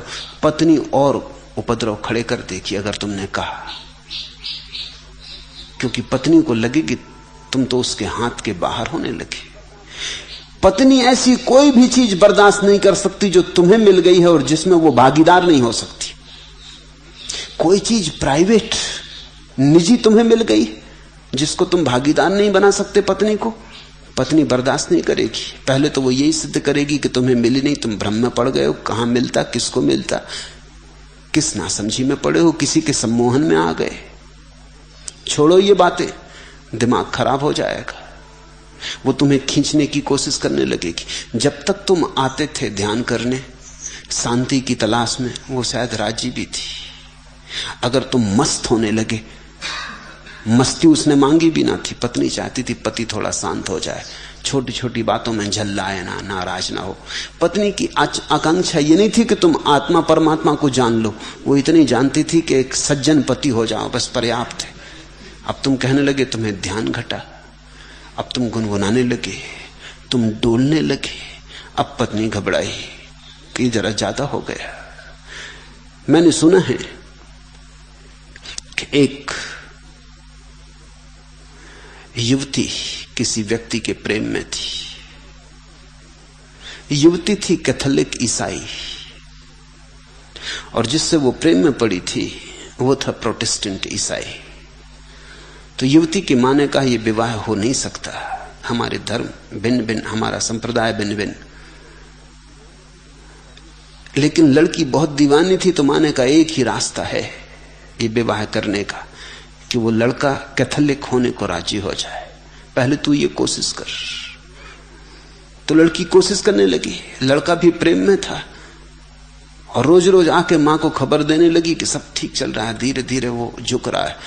एक दिन आके खबर दी कि आज तो चर्च भी गया था। एक दिन आके खबर दी कि अब तो वो कैथोलिक धर्म में विश्वास भी करने लगा है। ऐसे महीने बीते। एक दिन रोती हुई घर आई। मां ने पूछा क्या हुआ, सब तो ठीक चल रहा था। उसने कहा जरूरत से ज्यादा हो गया। वो अब कैथोलिक पादरी होना चाहता है, अब वो विवाह करने नहीं चाहता, वो ब्रह्मचारी। तो कैथोलिक पादरी तो ब्रह्मचारी हो गया। मैंने जरा जरूरत से ज्यादा कर दिया। पत्नी ने ही हो सकता है तुम्हें ध्यान करने भेजा हो, लेकिन सन्यास लेने नहीं भेजा था। ये जरा ज्यादा हो गया, तुम तो कैथोलिक पादरी होने की तैयारी करने लगे। हो सकता है पति ने ही पत्नी को भेजा हो, क्योंकि कौन पति अपनी पत्नी से परेशान नहीं है। वो कहती कि जा चल चला ध्यान ही सीख ले, कुछ तो कलह बंद हो, कुछ तो घर में शांति रहे। मगर पति ने यह नहीं चाहता था कि तुम सन्यासी हो जाओ, कि पत्नी ध्यान में मस्त होने लगे, कि लोकलाज खो के मीरा की तरह नाचने लगे। ये नहीं चाहा था। ये तो मीरा के घर वालों को भी पसंद नहीं पड़ा था, इसलिए तो जहर का प्याला भेज दिया था। जल्दी मत करना, नहीं तो दूसरा बाधा डालने लगेगा। जब तुम्हारे भीतर कुछ पैदा होने लगे तो संभालना, छिपाना। कबीर ने कहा है हीरा पायो गांठ गठियायो, जल्दी से गांठ लगा लेना, किसी को पता भी ना चले। नहीं तो चोर बहुत हैं, बेईमान बहुत हैं, बाधा डालने वाले बहुत हैं, और ईर्षालु बहुत हैं। और ऐसा तो कोई भी मानने को राजी नहीं होगा कि तुमको ध्यान हो गया, क्योंकि इससे तो लोगों के अहंकार को चोट लगती है। जब भी तुम कहोगे मुझे ध्यान हो गया, कोई नहीं मानने वाला है, क्योंकि उनको नहीं हुआ, तुम्हें कैसे हो सकता? उनसे पहले तुम्हें हो सकता है। कोई ये बात मानने को राजी नहीं। इसलिए जब भी तुम भीतर की संपदा की घोषणा करोगे, सब इंकार करेंगे। वहां चमनलाल बैठे हुए, वो कल ही मुझसे कह रहे थे कि बड़ी मुश्किल हो गई, बड़ी घबराहट होती, और 2-3 महीने में आपके पास आने का मन होने लगता, लेकिन सारा परिवार बाधा डालता है। पत्नी बाधा डालती, बेटे बाधा डालते, बेटियां बाधा डालती, पड़ोसी तक समझाते कि मत जाओ, कहां जा रहे हो। कहते थे कि अभी भी आया हूं बामुश्किल, तो भी बेटा साथ आया है कि देखें कि मामला क्या है। कहां जाते हो बार बार? हुलिया खराब कर ली, गिरुए वस्त्र पहन लिए, अब बहुत हो गया, अब घर में बैठो, अब कहीं और आगे ना बढ़ जाना। अब उनका रस लग रहा है, उनका ध्यान जम रहा है। कुछ घट रहा है, निश्चित घट रहा है। उनके भीतर जो घट रहा है उसे मैं देख पाता हूं। जन्म हो रहा है किसी अनुभव का, लेकिन अब सब बाधा डालने को उत्सुक है, क्योंकि इतनी सीमा के बाहर कोई भी जाने नहीं देना चाहता। पत्नी समझाती कि घर में रहो, यहीं ध्यान इत्यादि कर लो, वहां जाने की जरूरत क्या है। लेकिन जहां से मिलता हो वहां आने की बार बार आकांक्षा पैदा होती, स्वाभाविक है। 2-4 महीने में लगने लगता है कि फिर उस रंग में थोड़ा डूब लें, फिर थोड़े उस संगीत में नहा लें, फिर थोड़ा वहां हो आए तो फिर ताजगी हो जाए, फिर ऊर्जा आ जाए, फिर जीवन गतिमान होने लगे। नहीं तो जीवन में पठार आ जाते। तुम कहने ही मत, मिल जाए तो चुपचाप रख लो संभाल के। जब बहने की घड़ी आएगी तब अपने से बहेगा, और तब कोई भी बाधा ना डाल सकेगा। लेकिन उसके पहले तो बाधा डल सकती है, उसके पहले तो अड़चन आ सकती है। तो अभी जो हो रहा है उसे संभालो। तुम प्रतीक्षा करो जब परमात्मा पाएगा कि अब घड़ी आ गई कि तुमसे दूसरों में भी बहा जा सकता है, तब अपने आप मार्ग खोज लेगा। न तो तुम्हें मेरे निर्देश की जरूरत है, न मार्गदर्शन की। परमात्मा तुमसे मार्ग खोज लेगा जब पाएगा कि तुम तैयार हो गए। जब फल पक जाते हैं तो गिर जाते हैं, जब बादल जल से भर जाते हैं तो बरस जाते हैं। उसके पहले मार्गदर्शन की जरूरत है, इसलिए मैं मार्गदर्शन देता भी नहीं। मैं कहता हूं कि उसी के हाथ में छोड़ो, तुम भरते जाओ, अपने अंतस्थल को भरते जाओ, भरते जाओ, और छिपाए रखो। अपनी तरफ से चेष्टा मत करना बांटने की। आकांक्षा पैदा होगी मगर उस आकांक्षा में पड़ना मत। और जिस दिन बंटने लगे उस दिन दूसरा खतरा पैदा होता है, फिर रोकने की चेष्टा मत करना। जब अपने से बंटने लगे तो बंटने देना, नहीं तो धीरे धीरे संभाले संभाले रतन को गांठ में गठियाए गठियाए गांठ पड़ने की आदत मत बांध लेना कि अब कैसे खोलें। नहीं, जब बंटना चाहे तो बंटने देना। तुम प्रभु की मर्जी से जियो, उससे कहो जो तेरी मर्जी, तेरी मर्जी पूरी हो। तू चाहता हो हम छुपे रहें तो हम छुपे रहेंगे, तू चाहता हो हमारी किसी को खबर ना हो तो हम किसी को खबर ना होने देंगे, तू चाहता हो हम ऐसे ही तेरे को भीतर संभाले संभाले जिए और विदा हो जाएं तो हम ऐसे ही विदा हो जाएंगे। तू चाहता हो कि गाएं, तू चाहता हो कि घरों के छप्पर पे चढ़ें और चिल्लाएं और सोयों को जगाएं तो हम राजी, मगर अपनी तरफ से तुम कुछ करना ही मत। तुम्हारी तरफ से जो होता है सब गलत ही होता है। तुम बीच से हट जाओ, तुम उसे मार्ग दो।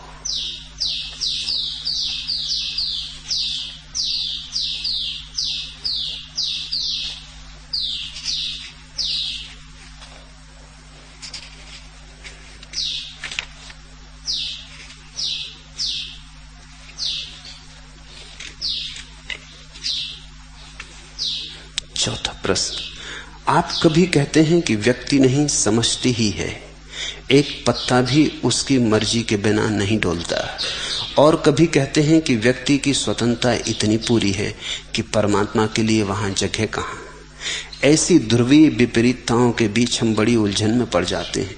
सत्य तो एक ही होना चाहिए, कृपा पूर्वक हमें समझाएं। सत्य तो एक ही है,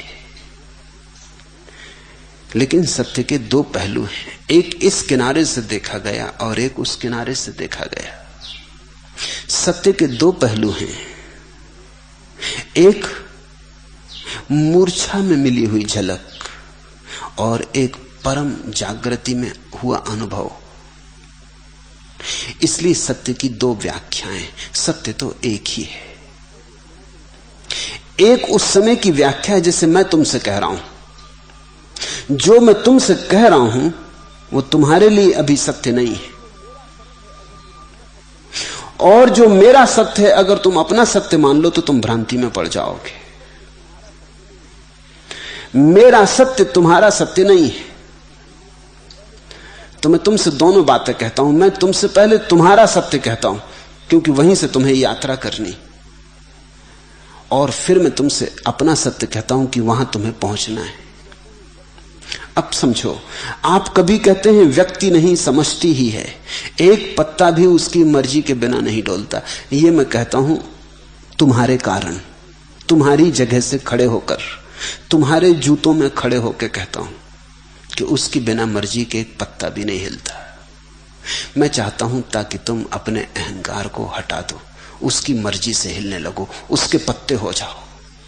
उसकी हवाएं हिलाएं तो हिलो, उसकी हवाएं ना हिलाएं तो ना हिलो। अभी देखते हैं, हवा नहीं है तो वृक्ष खड़े, पत्ता भी नहीं हिलता, कोई परेशान नहीं है, कोई शिकायत नहीं कर रहे हैं कि हम हिल क्यों नहीं रहे। हवा आएगी तो हिलेंगे, हवा नहीं आती तो मौन खड़े, सन्नाटे में खड़े, ध्यानस्थ योगियों की भांति।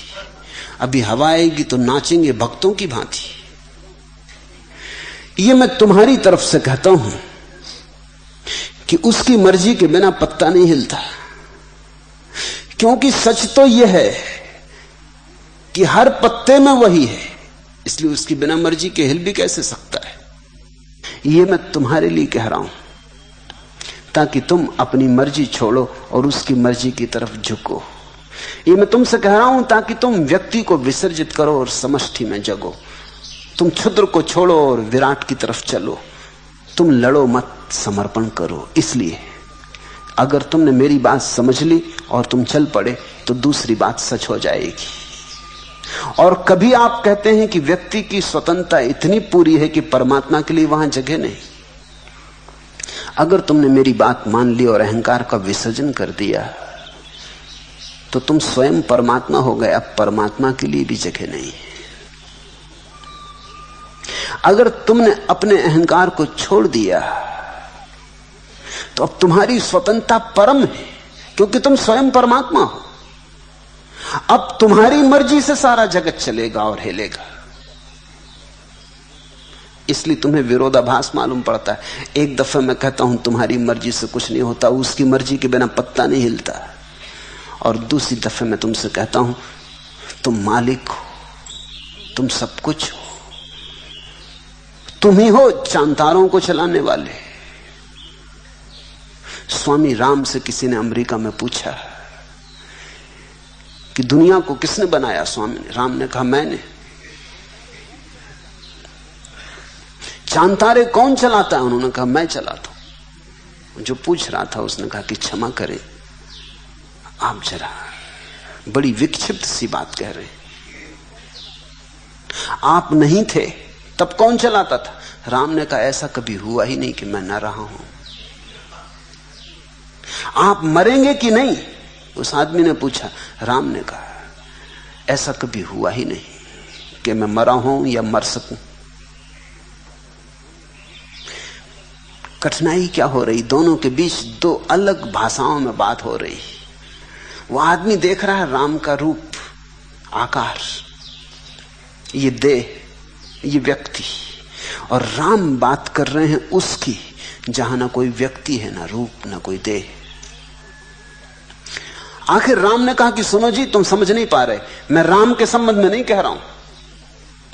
मैं ये नहीं कह रहा हूं कि राम के चलाए चांतारे चलते हैं, कि राम ने बनाई दुनिया, मैंने बनाई। मैं राम के पार हूं।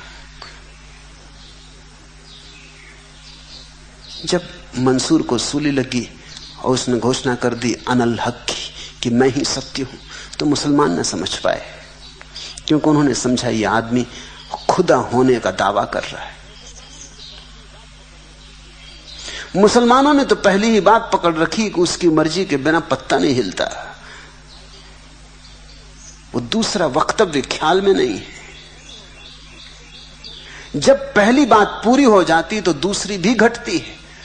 जब तुम अपने को बिल्कुल खो देते हो तो वही बचता है। तो जब मंसूर ने कहा अनल हक, मैं सत्य हूं, मैं ब्रह्म हूं, तो वो क्या कह रहे हैं? वो ये कह रहे हैं कि मंसूर तो अब बचा नहीं, अब ब्रह्म ही बचा। अगर मंसूर ने ये बात भारत में कही होती तो कोई सूली न चढ़ाता।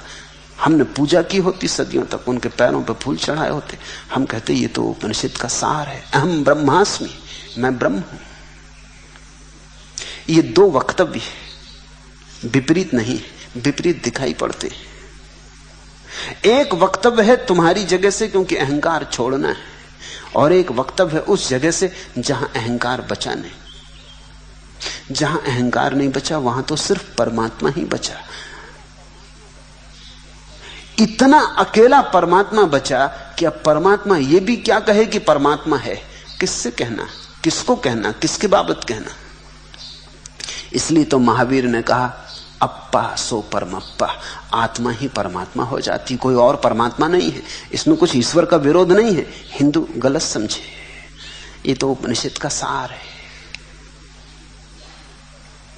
इसलिए तो बुद्ध ने यह भी कह दिया कि ना परमात्मा है ना आत्मा, क्योंकि इन दोनों में तो द्वंद्व मालूम होता है कि दो है।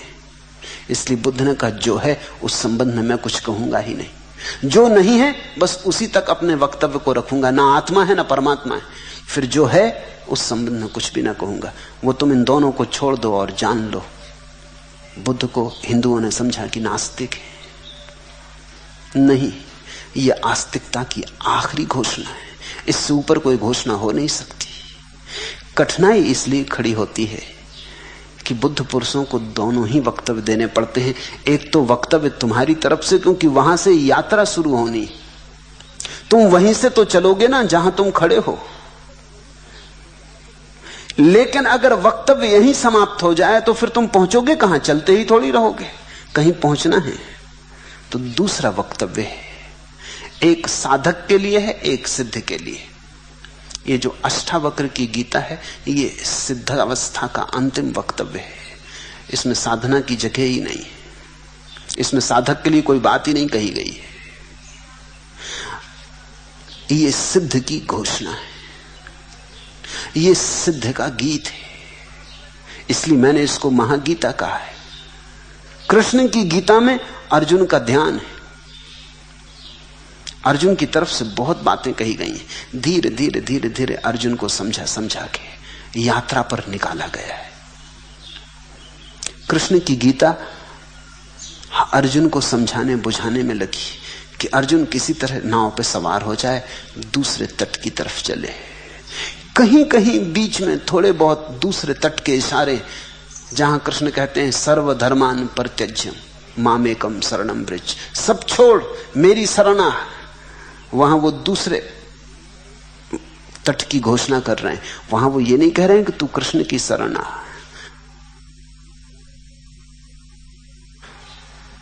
वहां वो कह रहे हैं वो जो आत्यंतिक रूप है मैं का, मामेकम, वो जो मैं एक, उस मैं एक में तू भी सम्मिलित है, उसके तू बाहर नहीं है। माम एकम, उस मैं में सभी सम्मिलित हैं क्योंकि वो एक ही मैं है। ये बहुत मजे की बात है। तुम्हारा नाम राम, किसी का नाम विष्णु, किसी का नाम रहीम, किसी का नाम रहमान, लेकिन तुमने देखा सब आदमी भीतर अपने को सिर्फ मैं कहते। सब, रहीम भी कहता है मैं, राम भी कहता है मैं, विष्णु भी कहता है मैं, रहमान भी कहता है मैं मालूम होता है सबके भीतर का सार्वभौम सत्य है। जब कृष्ण कहते हैं माम एकम शरणम व्रज, तो वो ये कहते हैं कि इस मैं, इस एक मैं, यही तो ब्रह्म है, यही तो परम सत्य है। इस एक की शरण आ जा और सब छोड़। ये दूसरे तट की घोषणा है। लेकिन कहीं कहीं घोषणाएं, जनक और अष्टावक्र के बीच जो महागीता घटी उसमें साधक की बात ही नहीं है, उसमें सिद्ध की ही घोषणा है, उसमें दूसरे तट की ही घोषणा है। वो आत्यंतिक महागीत है, वो सिद्ध पुरुष का गीत है जो पहुंच गया, जो अपनी मस्ती में उस जगत का गान गा रहा, स्तुति कर रहा। इसीलिए तो जनक कह सके अहो अहम नमो मह्यम। अरे आश्चर्य, मेरा मन होता है मुझको ही नमस्कार कर लूं। अब इससे ज्यादा उपद्रव की बात सुनी कभी? मुझको ही नमस्कार कर लूं, अपनी ही पूजा कर लूं, अपनी ही अर्चना कर लूं, नैवेद्य चढ़ा दूं। ये दूसरे तट की घोषणा है। जब भी मैं तुमसे कुछ कह रहा हूं तो दोनों बातें ध्यान में हैं। तुम्हारा अर्जुन होना मैं भूलता नहीं, क्योंकि वो भूल जाऊं तो तुम्हें कोई लाभ ना होगा। इसलिए अष्टावक्र की महागीता से कोई बहुत लाभ नहीं हुआ, क्योंकि ये सिद्ध पुरुष की वाणी है। ये तो जब सिद्ध कोई होगा तो समझेगा, लेकिन सिद्ध होगा कोई तब समझेगा ना। इसमें साधक की यात्रा नहीं है, ये तो मंजिल की बात है, इसमें साधन की कोई बात ही नहीं है। कृष्ण की गीता से ज्यादा लाभ हुआ, क्योंकि उसमें साधक की बात है। कृष्ण की गीता पर अगर तुम चलोगे तो किसी दिन अष्टावक्र की महागीता पर पहुंचोगे।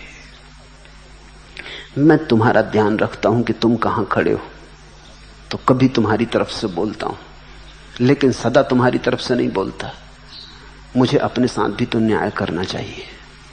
कभी कभी अपनी तरफ से भी बोलता हूं, मुझ पे भी तो दया करो।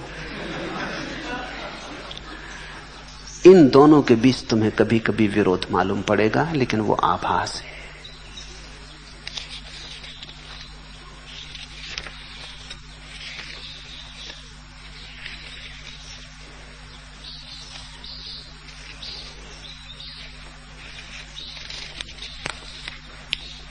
आखिरी प्रश्न। शरीर पर गेरुआ और गले में माला देखकर लोग प्रश्न ही प्रश्न पूछते रहते। वे मुझसे मेरे गुरु का प्रमाण भी मांगते। ऐसे प्रश्नों के सामने क्या करना चाहिए? मुझे चुप रह जाना चाहिए या कुछ कहना चाहिए? कोई नियम बनाने की जरूरत नहीं, परिस्थिति पर निर्भर करेगा। अगर पूछने वाला कुतूहलवश पूछ रहा हो तो चुप रह जाना चाहिए। अगर जिज्ञासावश पूछ रहा हो तो कुछ कहना चाहिए। अगर मुमुक्षावश पूछ रहा हो तो सब जो जानते हो उंडेल देना चाहिए। परिस्थिति पर निर्भर करेगा। इसलिए मैं तुम्हें कोई ऐसा सीधा आदेश नहीं दे सकता कि बोलो या चुप रहो। मैं तो तुम्हें सिर्फ निर्देश इतना दे सकता हूं कि पूछने वाले की आंख में जरा देखना। अगर तुम्हें लगे मात्र कुतूहल है, बचकाना कुतूहल है, तो चुप रह जाना। तुम्हारे चुप रहने से लाभ होगा, क्योंकि कुतूहल तो खाद जैसा है, खुजलाने से समाप्त थोड़ी होता, और चमड़ी छिल जाती और घाव हो जाता। तुम चुप ही रह जाना। लेकिन कोई अगर जिज्ञासा से पूछे, ऐसा लगे कि निष्ठावान है, साधक है, पूछता है इसलिए कि शायद मार्ग की तलाश कर रहा है, तो जरूर कहना। और अगर लगे मुमुक्षु है, ऐसे ही जिज्ञासा बौद्धिक नहीं है, प्राणपण से खोजने में लगा है, जीवन को दांव पे लगा देने की तैयारी है, तो अपने हृदय को पूरा खोल के रख देना। मैं तुमसे इतना ही कह सकता हूं कि कोई सूत्र पकड़ के चलने की जीवन में जरूरत नहीं है, क्योंकि परिस्थिति रोज बदल जाती। अगर जड़ सूत्र को पकड़ लिया तो बहुत अड़चनें खड़ी होती हैं, कुछ का कुछ होता रहता है। ज़ैन फकीरों की पुरानी कहानी है। 2 मंदिर थे एक गांव में, दोनों मंदिरों में पुराना झगड़ा था। झगड़ा इतना था कि मंदिर के पुजारी एक दूसरे से बोलते भी नहीं थे। दोनों पुजारियों के पास 2 छोटे बच्चे थे जो उनके लिए सब्जी खरीद लाते और कुछ सेवा टहल कर देते। उन पुजारियों ने कहा उन बच्चों से कि तुम भी आपस में बोलना मत, रास्ते में कहीं मिल जाओ। बच्चे बच्चे हैं। उनको बता दिया कि हमारी झगड़ा बहुत पुराना है, हजारों साल से चल रहा है, उस मंदिर को हम नरक मानते हैं, उस मंदिर के बच्चे से बोलना मत, बातचीत मत करना। लेकिन बच्चे तो आखिर बच्चे, रोकने से और उनकी जिज्ञासा बढ़ी। पहले मंदिर का बच्चा एक दिन खड़ा हो गया बाजार में। जब दूसरे मंदिर का बच्चा आता था तो उसने दूसरे मंदिर के बच्चे से पूछा, कहां जा रहे हैं? तो उस बच्चे ने कहा, सुनते सुनते वो भी ज्ञानियों की बातें ज्ञानी हो गया था। उसने कहा, जहां हवा ले जाए।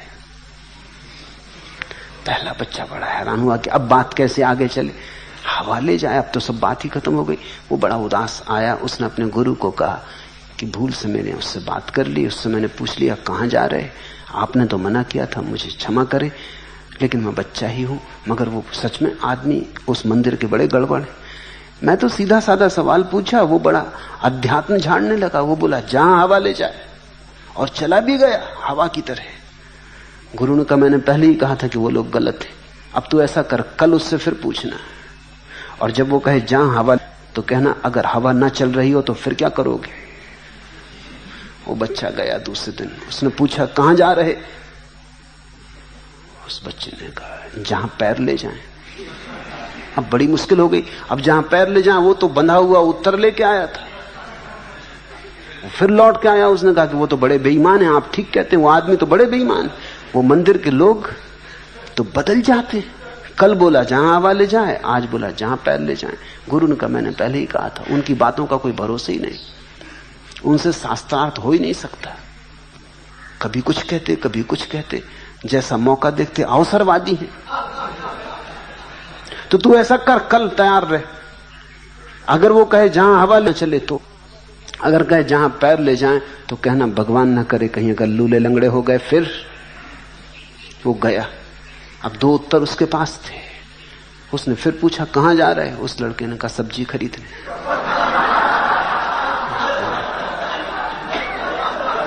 मैं तुम्हें उत्तर नहीं देता,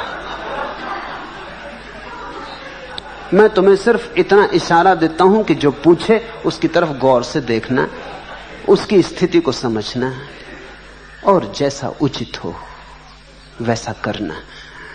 जीवन को कभी भी बंधे हुए नियमों में चलाने की जरूरत नहीं।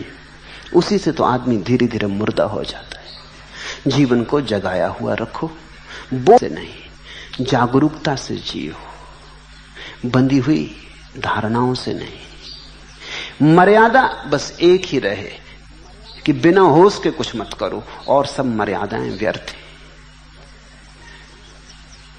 हरि ओम तत्सत। आज इतना है।